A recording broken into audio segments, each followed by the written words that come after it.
महाराष्ट्र में तमाम सियासी सस्पेंस के बीच देवेंद्र फडणवीस मुख्यमंत्री बन गए हैं। उनका और उप मुख्यमंत्री का शपथ ग्रहण भी पूरा हो गया है। हालांकि मंत्रिमंडल को लेकर अब भी पेंच फंसा हुआ है। कहा जा रहा है कि सबसे ज्यादा विवाद गृह मंत्रालय को लेकर है। एकनाथ शिंदे गृह विभाग पर अड़े हैं। वहीं बीजेपी ने उन्हें साफ कह दिया है कि गृह मंत्रालय से कोई समझौता नहीं किया जाएगा। बीजेपी ने उन्हें राजस्व, शहरी विकास और लोक निर्माण विभाग के विकल्प दिए हैं और कहा है कि इन विभागों में से कोई चुन ले। वहीं दूसरी ओर चर्चा है कि गृह मंत्रालय छोड़ने के एवज में एकनाथ शिंदे ने कैबिनेट में मंत्रियों की संख्या बढ़ाने की मांग कर दी है, जिस पर बीजेपी राजी नहीं है। अब मंत्रालयों को लेकर महाराष्ट्र में सियासी घमासान छिड़ा हुआ है।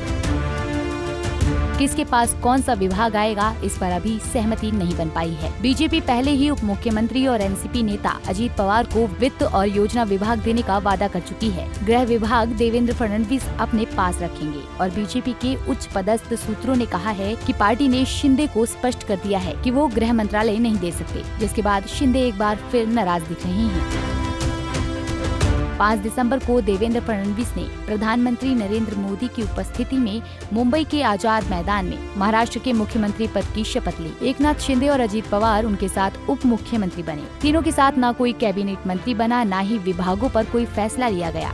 देवेंद्र फडणवीस ने मीडिया से कहा, कैबिनेट विस्तार 16 दिसंबर से नागपुर में शुरू होने वाले शीतकालीन सत्र से पहले होगा। बीजेपी की अंदरूनी सूत्रों ने संकेत दिया कि 7 से 9 सितंबर तक 3 दिवसीय विशेष सत्र के समापन के बाद कभी भी मंत्रिमंडल विस्तार होगा। सूत्रों की माने तो महायुति में ये भी डिसाइड हो चुका है कि शिंदे शिवसेना, बीजेपी और अजित पवार की एनसीपी में कितने कितने मंत्री होंगे। अब बीजेपी इन संख्या में कोई भी बदलाव नहीं चाहती है। हालांकि शिंदे अब इस बात पर अड़ गए हैं कि अगर उन्हें गृह मंत्रालय नहीं दिया जा रहा है तो उनकी पार्टी से मंत्रियों की संख्या बढ़ाई जाए। इस पर भी बात नहीं बन पा रही है और एकनाथ शिंदे नाखुश हैं। सरकारों में, राज्यों में और केंद्र में गृह विभाग एक ऐसा विभाग है जिस पर हर नेता नियंत्रण चाहता है। राज्य में इस विभाग को मुख्यमंत्री लगभग कभी नहीं छोड़ते हैं। कारण स्पष्ट है, क्योंकि गृह मंत्रालय ही पुलिस प्रशासन को नियंत्रित करता है। पुलिस प्रशासन से ही राज्य की कानून व्यवस्था चलती है। ये वो मुद्दा है जिससे सरकारें हिल जाती हैं। चुनाव तक कानून व्यवस्था को लेकर लड़ा जाता है।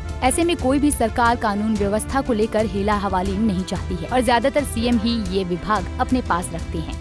बीजेपी ने ये भी संकेत दिया है कि उसकी संख्या के आधार पर उसके पास सबसे अधिक मंत्री होंगे। सूत्रों के मुताबिक बीजेपी के पास 18 से 20, शिवसेना के पास 12 से 14 और एनसीपी के पास 9 से 11 मंत्री हो सकते हैं। महायुति गठबंधन में 30 से 35 मंत्रियों के साथ एक बड़ा मंत्रिमंडल होने की उम्मीद है। आपको बता दें कि पिछली सरकार में बीजेपी के पास राजस्व और लोक निर्माण विभाग भी थे।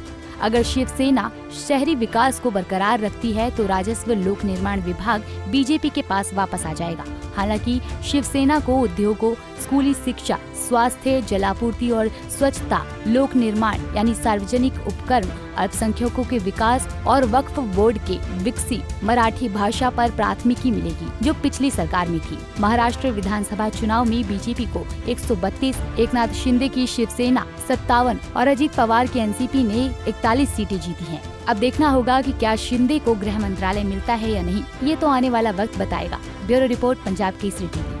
हमसे जुड़े रहने के लिए हमारे YouTube चैनल को सब्सक्राइब करें और नई वीडियो की नोटिफिकेशन के लिए बेल आइकॉन को दबाएं।